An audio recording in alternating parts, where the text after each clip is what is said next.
me! You knew I loved her! I remember the sound before the words. The sound, her laughter echoing above the clink of glasses, and the faint hum of music drifting from a party down the block. I stood at our front door, tie loosened after a long day, expecting nothing more than a quiet dinner with my wife. Instead, I saw her heels discarded in the hallway and heard her voice carrying through the open window, bright, carefree, filled with something I hadn't heard from her in months. Joy. But it wasn't for me. I stepped outside, my heart pounding. From the curb, I spotted her across the street in the middle of a group, drink in hand, leaning into another man's ear as if she belonged there, rather than in the home we had built together. My throat tightened. She wasn't supposed to be there. We had plans. When her eyes landed on me, her smile faltered, then hardened into stone. She crossed over, her perfume clinging to her like armor. "Don't wait up," she said flatly as she brushed past. No explanation. No apology. Just dismissal, like our marriage was nothing but a burden to her. That night, I packed a bag. I left no note, slammed no door. I just disappeared. 2 years slipped by. I built another life far from the house where I once waited for her. I settled into a small town where no one knew my story. I kept my head low, buried myself in routines. Coffee at dawn, quiet walks, evenings filled with books I never truly read. Loneliness was easier than betrayal. But healing is never simple. Her face still haunted me, laughing, careless, untouchable. I told myself I was better off gone. And yet, a part of me wondered if she ever noticed. If she searched. If she cared. One rainy evening, I got my answer. A message arrived from an old friend.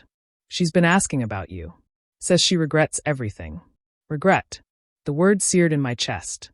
Could regret mend the trust she had torn apart? Could it erase the nights I lay awake, replaying the cold final look she gave me? I didn't answer right away, but I couldn't shake it. Curiosity is a dangerous thing. A week later, I was walking the streets of the city I had abandoned, my pulse hammering. Roads that once felt familiar now seemed strange, even hostile. Her apartment looked the same. Plants crowding the balcony, curtains half drawn. I knocked. When the door opened, time stuttered. She looked older, yes, but softer, stripped of the arrogance she carried that night. Her eyes widened, instantly filling with tears. "Daniel," she whispered, as though saying my name might make me vanish again. I wanted to hate her. I wanted to spit out every bitter line I had rehearsed over 2 years. But I just stood there, numb. She ushered me inside, her hands trembling. The air smelled of vanilla candles and red wine. The table was set for 2. Had she expected me? Or did she live each night waiting for a ghost? "I thought you were dead," she admitted, her voice breaking. "I was," I said quietly. "At least to you." We sat across from one another, silence stretching sharp between us. Finally, she spoke. "I was selfish, foolish. That night I just wanted to feel alive. You were always so tired, so busy. I thought I deserved more." Her lips shook. "I thought you thought he was better." "No," I cut in. "I thought I was missing out. But I wasn't. I threw away everything that mattered, for nothing." He left. They all left. And when you left too, I finally realized what I'd done. Her words dripped with sorrow, but I couldn't forget the sting of her laughter in another man's ear. I studied her face, searching for the woman I once trusted, the woman I would have burned the world for. All I saw was someone shattered, clinging to pieces too sharp to hold. "I waited for you," she whispered. "Every day, I hoped you'd come back. I prayed for it. Please let me make it right." My chest ached. Part of me longed to believe her, to forgive. But another part remembered the way she had looked at me that night, like I was nothing more than a shadow in her path. "You didn't lose me because of him," I said slowly. "You lost me because you chose him over us. You chose a moment over a marriage."